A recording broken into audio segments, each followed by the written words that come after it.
Bien, una vez que ya entendemos el primer paso de que podemos contar cómo va a ir progresando el mensaje, entonces nos vamos a centrar en el propósito y la situación de las cartas.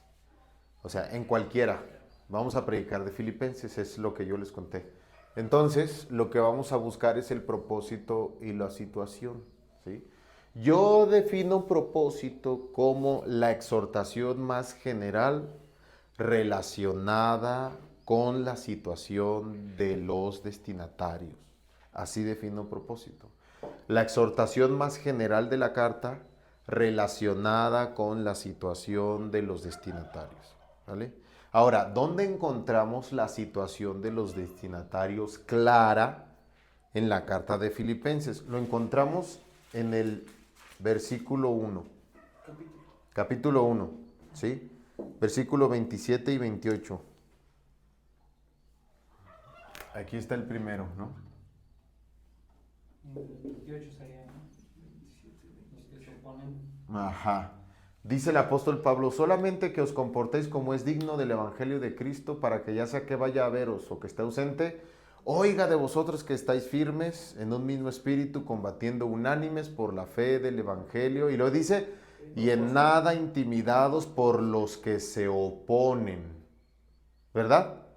Ahí sí está claro, nosotros no podemos intentar pensar que a lo mejor había opositores. No, los había. Lo que Pablo quiere es que no se intimiden por los que se oponen. Ahora, fíjate bien, la situación entonces quiere decir que ellos estaban experimentando oposición, ¿verdad? Estaban experimentando oposición. Entonces el apóstol Pablo, para enfrentar la oposición, él dice que no se intimiden, que prediquen, pero lo dice con las palabras de la unidad. ¿Cómo dice? Dice, oiga de vosotros que estáis firmes en un mismo espíritu. Un mismo espíritu. Y luego, combatiendo unánimes unánimes.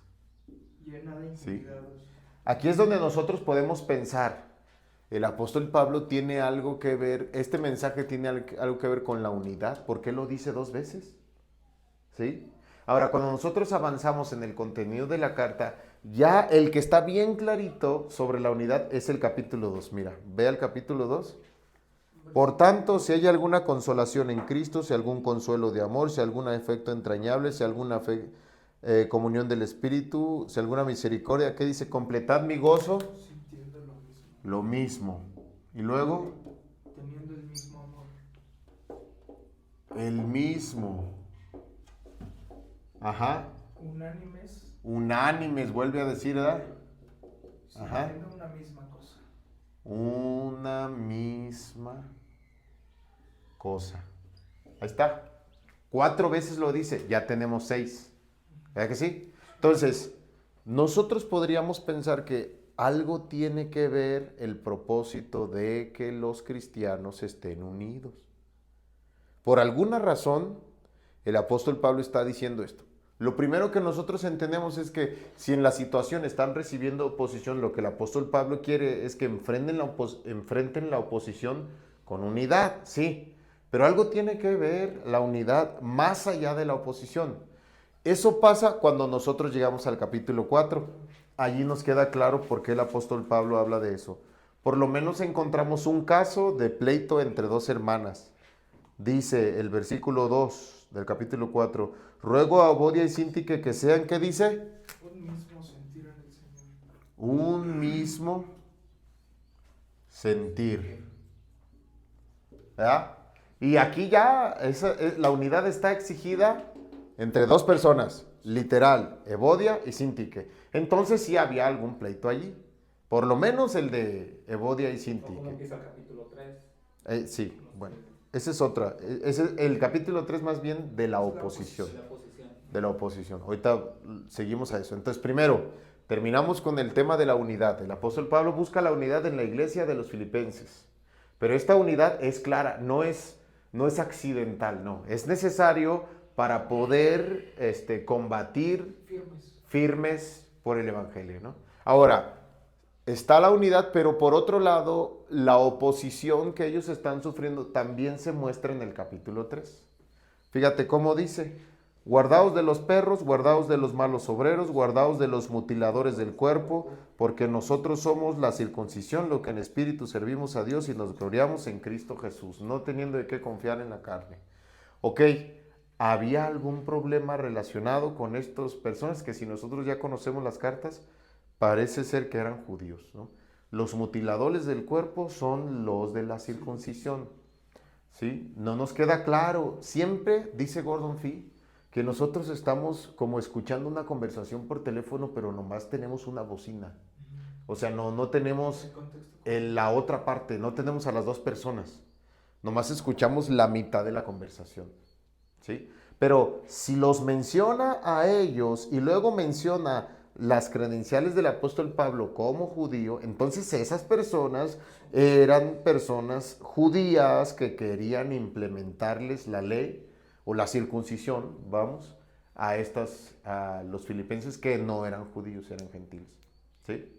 Entonces, más adelante en el capítulo 3, el apóstol Pablo habla de otros, ¿sí? Dice el apóstol, en el versículo 15 vuelve a mencionar la unidad respecto a los otros que no están unidos. Dice: así que todos los que somos perfectos esto mismo sintamos. Se fijan otra vez la unidad.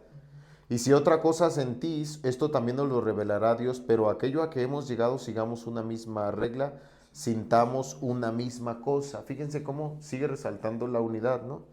Y luego dice: hermanos, sed imitadores de mí y mirad a los que así se conducen según el ejemplo que tenéis en nosotros, porque ahora andan por ahí muchos de los cuales os dije muchas veces y aún ahora lo digo llorando, que son enemigos de la cruz de Cristo. Otro problema, ¿se fijan? Otro problema. Entonces, si nosotros pudiéramos resumir el propósito y la situación de la carta, nosotros veríamos que, bien, la situación de los filipenses es que están enfrentando oposición en la predicación del evangelio. Pero no solo oposición, también hay pleitos entre ellos, hay divisiones, ¿no? La oposición puede ser hacia los que predican, pero también hacia estos que se les llaman enemigos de la cruz de Cristo o los que vienen con la doctrina de la circuncisión.